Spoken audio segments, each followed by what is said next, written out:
bertemu lagi saudara-saudara dari Jemaat Christ the Church. Terima kasih untuk kesempatan yang Tuhan berikan sehingga kita bisa bertemu lewat video ini. Walaupun kita berpisah jauh, kami di Nabire, Papua, saudara di Jakarta, atau di mana saja mengikuti online. Saya mau sharing tentang sesuatu yang luar biasa. Di dalam ketidakpastian yang sekarang ini terjadi, pertanyaan seluruh dunia itu sama. Kapan virus ini stop? Saudara percayalah bahwa di dunia ini nggak ada satu pun yang kekal. Saya ulangi, di dunia ini nggak ada satu pun yang kekal. Yang kekal cuma Bapa di surga dan janji-janjinya. Maka itu ketika seluruh dunia bertanya pertanyaan yang sama. Apa pertanyaan seluruh dunia? Termasuk anak-anak kita yang sudah bosan di rumah. Pertanyaannya, kapan ini selesai? Setiap hari di WA, di sosial media tanya kapan ini selesai. Sudahlah, nggak usah tanya. Karena kita harus menunggu. Nah, hari ini kita akan belajar tentang Papa kita yang berjanji setia. Saudara masih ingat dalam kitab Bilangan pasal 23, Papa berkata begini, aku bukan anak manusia, aku ini Tuhan. Kalau aku berkata, pasti aku genapi. Aku ini setia pada janjiku. Wah, itu luar biasa. Maka itu saudara Jemaat Christ the Church, dalam keadaan kita seperti ini, percayalah bahwa Tuhan tetap setia kepada janji-janjinya untuk menyelesaikan tanggung jawabnya kepada kita sebagai anak-anaknya. Tapi mungkin ada yang bertanya, maaf, tapi kenapa ada yang meninggal? Bahkan hamba-hamba Tuhan lagi. Kan semuanya sudah berdoa. Nah, karena di dunia ini gak ada yang kekal, maka saudara dan saya dalam hidup harus selalu punya dua persiapan ini. Tahun awal 80-an yang lalu, saya masih awal-awal pelayanan. Tapi Papa di surga sudah memberi jaminan untuk saya mempelajari, menerima fakta ini dalam hidup kita sebagai manusia. Selalu mempersiapkan diri tentang dua hal ini. Satu, suatu saat nanti, entah kapan, kita pasti akan kehilangan sesuatu. Karena nggak ada yang kekal. Semahal apa, sebagus apa yang kita punyai, siapkan diri. Walaupun kita sudah jaga baik-baik, siapkan diri. Saya ada di kebun, ini di rumah kami di Nabire, ada suara ayam, nggak apa-apa ya, alam, indah. Kebun kami itu indah sekali, puji Tuhan. Nah, suatu saat, entah kapan, kita pasti akan kehilangan sesuatu. Walaupun kita sudah hati-hati dalam hidup. Atau rusak sesuatu itu. Dan itulah dunia, itulah kehidupan. Karena nggak ada yang kekal. Yang kedua, suatu saat nanti, kita harus ngomong, pasti akan kehilangan seseorang. Betul? Nah, saudara lihat, di dalam masalah virus ini, waktu saya dengar dalam beberapa hari anak-anak bisa jadi yatim piatu karena papa mama meninggal karena virus ini dalam jarak berapa hari. Sedih memang, tapi inilah kehidupan. Maka itu saya ulangi, selalu punya persiapan, dan saya harap saudara nggak takut kalau saya bicara ini. Suatu hari nanti kita pasti akan kehilangan sesuatu dan kita akan kehilangan seseorang. Inilah hidup. Maka itu memiliki persiapan. Di dalam hati kita harus ada ruangan yang kita sediakan. Bahwa itu dua hal ini pasti terjadi dalam kehidupan kita. Maka itu karena yang kekal cuma Tuhan kita. Dan dia berjanji bukan?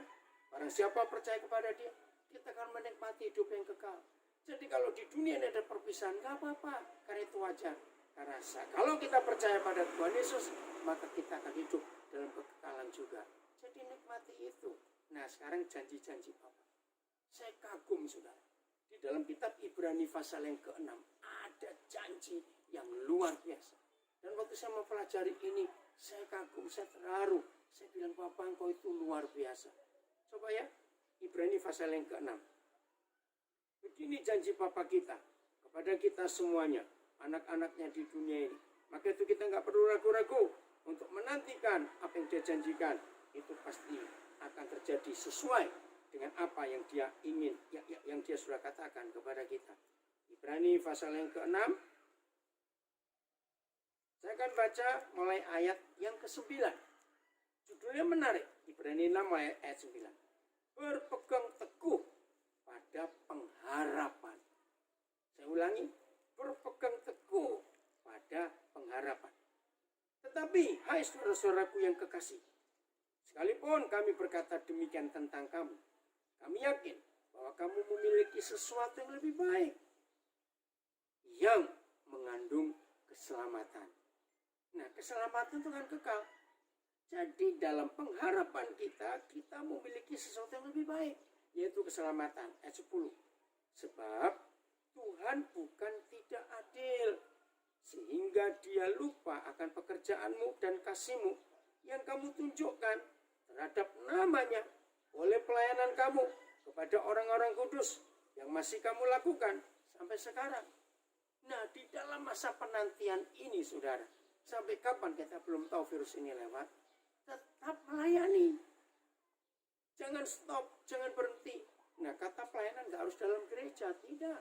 Kita lihat hari-hari ini di sosial media, orang berlomba-lomba untuk berbagi kasih, melayani tetangga, melayani sesama. Luar biasa bukan? 2 minggu yang lalu, kurang lebih, salah seorang anak kami di BSD, tiba-tiba pagi-pagi dia telepon, Pak, saya dapat sesuatu.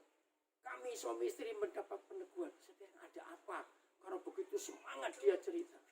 Kami itu mikir, sejak waktu itu, bagaimana kami bisa memberi makan orang-orang yang kelaparan. Kami terpikir untuk buat dapur umum.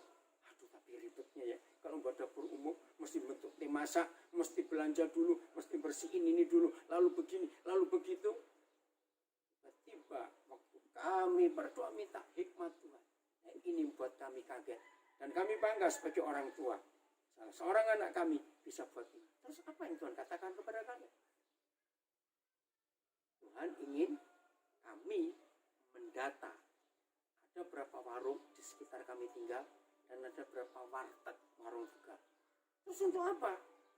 Ini mengagumkan. Saudara, waktu dia cerita itu kami syok tapi sukacita. Begini Tuhan bicara kepada anak kami.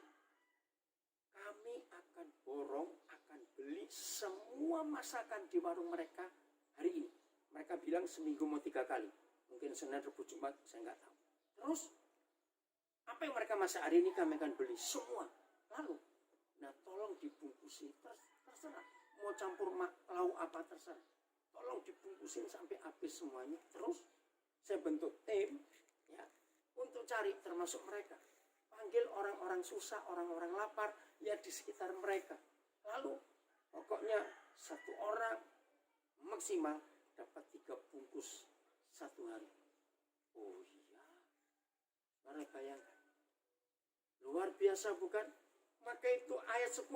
Sebab Tuhan bukan tidak adil. Kalau kita melihat keadaan seperti ini, kenapa yang satu di doanya sehingga sembuh? Kenapa yang satu meninggal? Maaf. Bukan Tuhan gak adil. Ini keputusan Tuhan. Tadi ini saya baru jawab seorang anak. Aduh. Gara-gara virus, 3 anak kehilangan mamanya. Meninggal. Nah terus pertanyaannya, kenapa Tuhan? Kenapa? Saya juga nggak bisa jawab dengan baik. Tapi saya berkata, ada kedaulatan Tuhan kita nggak bisa tahu. Terus saya cerita, maaf ya, bukan saya mau membandingkan dengan kalian, tidak. Kalian masih bersyukur, ditungguin mama, sampai kalian 3 menikah, sampai kalian 3 punya anak-anak, punya keluarga. Tapi saya, tinggal ayah. Waktu saya umur 9 tahun, kakak saya umur 11 tahun, adik saya 2, kami masih kecil-kecil, 9 tahun. Dan waktu ayah meninggal, umur 31 tahun. Maaf, saya berkata kepada 3 bersaudara, kalian masih bisa lihat kuburannya mama. Tapi kami sampai hari ini, sejak ayah diberitakan meninggal, kami nggak tahu dia dikubur di mana.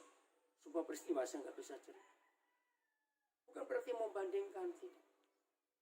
Kalian masih ditungguin mama. Waktu kalian menikah, mama bisa hadir bersama papa.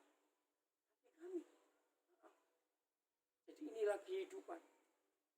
Maka itu ketika anak kami mendapat pewahyuan dari Tuhan, beli semua masakan warung dan warung Tegal di sekitar daerah rumah BSD. Bumi Sokong Damai di Tangerang. Saya bilang ini luar biasa. Jadi pelayanan kepada banyak orang kudus kita harus kerjakan. Ayat 11. Saya belum selesai. Ayat 10 saya baca lagi. Sebab Tuhan bukan tidak adil, sehingga ia lupakan pekerjaanmu dan kasihmu yang kamu tunjukkan terhadap namanya oleh pelayanan kamu kepada orang-orang kudus yang masih kamu lakukan sampai sekarang. Maka itu kami berharap, kita semuanya berharap, saudara yang selama virus ini melanda Indonesia dan selalu berbagi, ingat tetangga, ingat orang-orang lain, walaupun virusnya sudah tidak ada. Ayo kita pakai kalimat ayat ini. Yang masih kamu lakukan sampai sekarang, sampai Yesus datang. Ayat 11. Tetapi kami ingin supaya kamu masing-masing, diulangi lagi. Tetapi kami ingin, Ibrani 6 ayat 11 sekarang. Tetapi kami ingin supaya kamu masing-masing menunjukkan kesungguhan yang sama untuk menjadikan pengharapanmu suatu milik yang pasti sampai pada akhirnya. Saudara yang dikasih Tuhan dari Jemaat Christ the Church, perhatikan ayat 11 ini. Tetapi kami ingin supaya kamu masing-masing menunjukkan kesungguhan yang sama untuk menjadikan pengharapan kita suatu milik yang pasti sampai pada akhirnya. Saudara dikasih Tuhan, tidak mudah menanti pengharapan itu sampai jadi bukti. Saya ulangi, tidak mudah untuk sabar dalam menanti pengharapan itu terwujud secara fakta. Maka itu apa kita mau pelajari di Ibrani 6. Begini, untuk bisa menanti pengharapan itu jadi kenyataan, hidup kita cuma perlu dua hal. Satu, tetap beriman. Dan kedua, sabar. Jadi iman, percaya bahwa yang berjanji itu setia, tidak pernah bohong. Ditambah kesabaran kita, maka pengharapan kita jadi kenyataan. Maka itu sambil saudara mendengar ini, coba periksa hati kita. Sudahkah saudara masih punya iman di dalam Tuhan? Yang janjinya nggak pernah bohong, yang janjinya tetap setia dan akan digenapi. Dan masihkah kita punya kesabaran untuk menanti itu? Satu kali saya berkunjung ke rumah kakak saya. Tiba-tiba anak yang paling kecil waktu itu masih kecil, kira-kira 6 tahun. Itu pukul-pukul pantat mamanya. Saya kaget. Mama jahat, mama jahat. Saya diemin dulu. Kenapa? Nah, begitu dia selesai nangis, baru mamanya cerita kakak ipar saya. Anak ini suka kue sus buatan mamanya. Nah, hari itu mamanya buat. Baru dimasukkan ke oven. Anak ini maksa, minta. Namanya anak kecil, mana ngerti. Belum matang, belum masak. Ini masih enggak. Itu kelihatan sudah ngembang. Namanya anak kecil, lihat di kaca oven itu. Belum. Karena apa yang saya pelajari dengan kisah ini? Seringkali kita seperti itu. Apa yang Papa kerjakan, belum masak, belum waktunya. Tapi kita nggak sabar. Kita marah-marah kepada Tuhan. Kenapa begini? Kenapa begitu? Saudara, ingat firman ini. Untuk menanti wujud sebuah pengharapan, ingat diperlukan dua hal. Iman, tetap percaya. Kedua, kesabaran.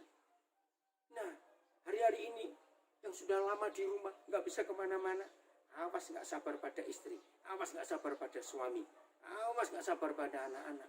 Sabar. Jangan ribut di rumah, nantikan keadaan pasti berubah. Percayalah itu. Yang sulit nggak ada income. Memang semuanya sekarang ini sedih, nggak ada income. Maaf, tadi saya sebelum nyampe sharing rekaman ini, saya masih ngurus 3 orang yang di dalam penjara. Situasi seperti ini, ibadah-ibadah penjara tidak ada. Orang-orang mau datang juga dengan susah. Ya saya hibur mereka, saya beri kekuatan pada mereka. Udahlah, tapi nggak cuma itu. Ya saya kirim sedikit berbagi untuk mereka, keperluan mereka. Ini yang Tuhan ingin atas kita. Ada yang baru selesai sembuh dari COVID-19 ini, tapi belum bisa kerja. Ya karena keadaan semua masih tertutup. Saya bilang sabar. Waktunya akan berubah. Hemat-hemat. Pakai apa yang ada. Ya dikit-dikit. Ya sambil diet lah. Karena kalau diam terus banyak makan, bahaya itu tubuh kita. bersyukur kepada Tuhan. Selama kami diam di Nabire sekian lama, berat badan saya nggak naik, malah agak turun. Dan puji Tuhan, karena saya jaga, kami suami istri jaga pola makan itu. Ingat, untuk menyanti pengharapan jadi kenyataan, perlu iman dan kesabaran. Oke ya, jadi di rumah sabar, sukacita, suami istri jangan suka ribut. Yang mulai ngalami bosan, hati-hati. Nah, tolong ya suami istri, yang mulai bosan, lihat kelebihannya, jangan lihat kekurangannya. Cari kehebatan pasangan kita. Di situ kita akan menghargai pasangan kita. Dan hidup ini jadi luar biasa. Jadi inilah hebatnya ayat yang ke-11. Bahwa pengharapanmu harus dijadikan suatu milik yang pasti sampai pada akhirnya.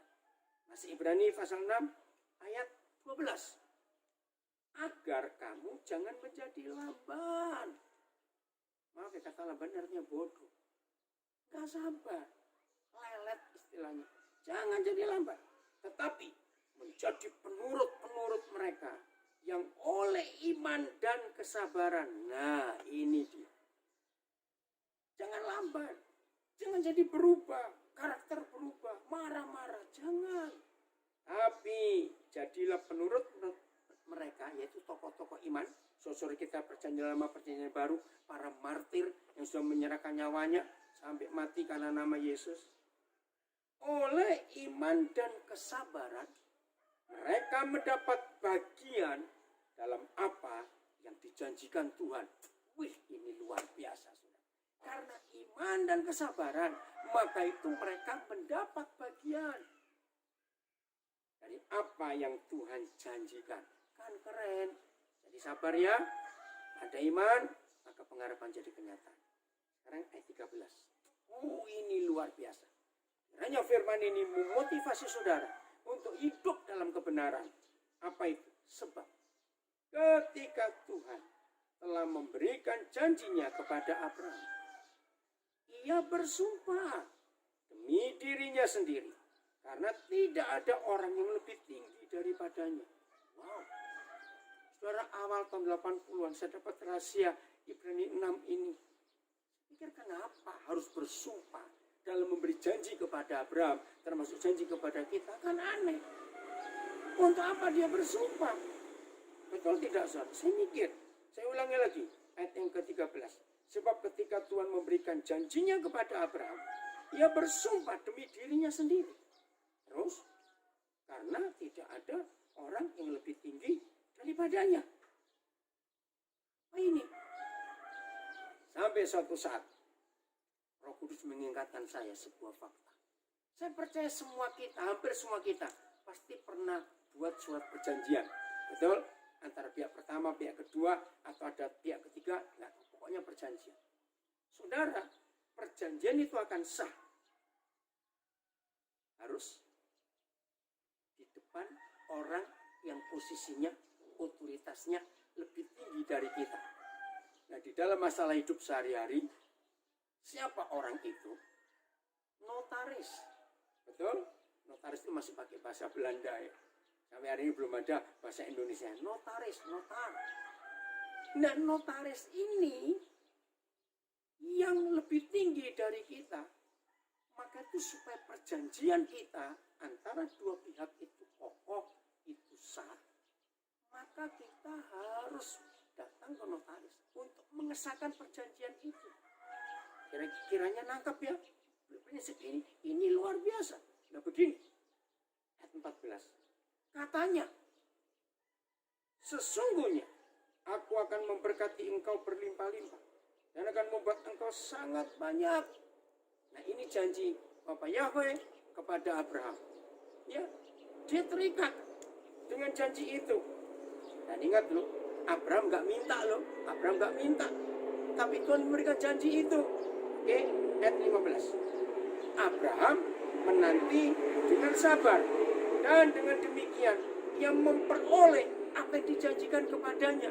Saudara, ada kata sabar lagi. Ya, saya ulangi, Abraham menanti dengan sabar. Dan dengan demikian, ia memperoleh apa yang dijanjikan kepadanya. Maka itu kalau kita tidak sabar, maka kita nggak bisa menerima janji itu. Ingat, pengharapan harus ada dua hal. iman dan kesabaran. Nah karena Abraham sabar. Nah sabarnya nggak main-main loh saudara. Dari umur berapa dia dapat janji. Dia akan jadi bapak banyak bangsa. Sampai Sarah menopause. Sampai Abraham pun sudah mati pucuk istilahnya. Maaf kalau zaman sekarang sudah tua. Sudah impoten. Tapi dia sabar untuk menanti itu. Ayat 16. Sebab manusia bersumpah demi orang yang lebih tinggi. Nah itu tadi notaris. Sebab manusia bersumpah demi orang yang lebih tinggi. Dan sumpah itu menjadi suatu pengokohan, suatu kekuatan, suatu yang pasti, jaminan yang pasti baginya. Oke, masih ayat 16. Yang mengakhiri segala bantahan. Nah, kalau orang nggak sabaran menunggu janji yang sudah dibuat di depan notaris, kan ada proses. Kalau orang itu nggak sabar, orang ini aneh. Itu semua apa? Memang sedang diproses. Ya kita harus sabar untuk menunggu. Betul? Ayat 17. Karena itu, nah ini buat saya nangis. Sungguh-sungguh saya, aduh Papa engkau luar biasa. Ayat 17 Ibrani 6. Karena itu, untuk lebih meyakinkan mereka, yaitu manusia ini, yang berhak menerima janji itu, akan kepastian putusannya, pelan-pelan. Saya ulangi, ini menarik. Karena itu, Papa buat sesuatu yang unik dan luar biasa dahsyatnya. Karena itu, untuk lebih meyakinkan mereka yang berhak menerima janji itu, janjinya kepada kita, akan kepastian putusannya. Ini luar biasa. Saya ulangi lagi. Karena itu, untuk lebih meyakinkan mereka, yaitu manusia, yang berhak menerima janji itu, akan kepastian putusannya. Tuhan telah mengikat dirinya dengan sumpah. Di sini saya terdiam sejenak. Saya tanpa sadar, air mata saya mengalir. Saya pakai istilah sehari-hari. Segitunya Tuhan. Supaya dia nggak digugat, nggak dituntut, nggak disalahkan. Sebegitunya Tuhan. Siapa yang nuntut? Siapa yang menyalahkan? Kita. Bayangkan. Coba lihat kedudukan Tuhan dengan kita. Ini artinya manusia ini kurang ajar. Ini artinya manusia itu nggak percaya. Ini artinya manusia itu maunya sendiri. Ayo hari ini kita bertobat. Karena lihat, satu-satunya kitab suci agama di dunia. Satu-satunya. Terima kasih Pak.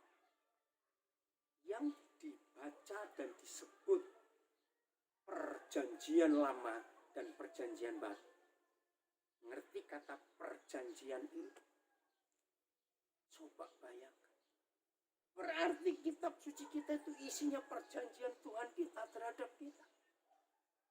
Nah semua janji dalam kitab perjanjian ini itu sah, itu kokoh. Coba saya ulangi ayat yang ke-16. Sebab manusia bersumpah demi orang yang lebih tinggi. Dan sumpah itu menjadi suatu pengokohan baginya yang mengakhiri segala bantahan. Jadi jahat kalau saudara dan saya meragukan Tuhan yang berjanji itu. Dia ikat perjanjian dengan kita. Ayat 17 saya ulangi lagi. Karena itu untuk lebih meyakinkan mereka, yaitu kita, yang berhak menerima janji itu, akan kepastian putusannya. Tuhan telah mengikat dirinya dengan sumpah. Dia telah mengikat dirinya dengan sumpah supaya kita itu nggak ragu-ragu. Di sini saya menangis, saudara. Seharusnya Tuhan nggak perlu pakai ikat sumpah. Kami yang rendah, kami yang jahat, kami yang kurang ajar kok. Kenapa engkau harus bersumpah? Tapi ini jaminan yang Tuhan beri. Ya, saya ulangi 17. Karena itu untuk lebih meyakinkan mereka yang berhak menerima janji itu akan kepastian putusannya. Tuhan telah mengikat dirinya dengan sumpah. Supaya oleh dua kenyataan yang tidak berubah-ubah tentang dua saksi. Ya, tentang mana Tuhan tidak mungkin berdusta. Tuhan nggak mungkin berdusta. Kita yang mencari perlindungan beroleh dorongan yang kuat untuk menjangkau pengharapan yang terletak di depan kita. Amin.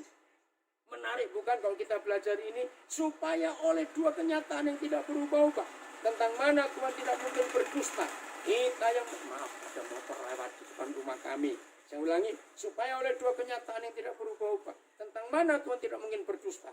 Kita yang mencari perlindungan, beroleh dorongan yang kuat untuk menjangkau pengharapan yang terletak di depan kita. Saudara, satu hari saya pastikan berkunjung ke tempat saudara. Maaf, Pastor Ramon, selama kita kenal sekian tahun, belum pernah secara fisik saya hadir di ibadah minggu sekarang. Tapi suatu hari pasti, puji Tuhan kalau hari ini kita bisa bertemu lewat video ini. Jadi, ada pengharapan yang Tuhan tidak pernah bohong. Dia sudah ikat janjinya dengan sumpah. Dan sumpahnya karena nggak ada orang lebih tinggi dari dia, dia mengikat sumpah dengan dirinya sendiri. Ini kan hal yang luar biasa. Oke? Bahagialah saudara, di dalam masa penantian kita nggak tahu sampai kapan virus ini berakhir. Tapi percayalah, Bapa kita setia. Tuhan memberkati kita semuanya. Sampai kita jumpa.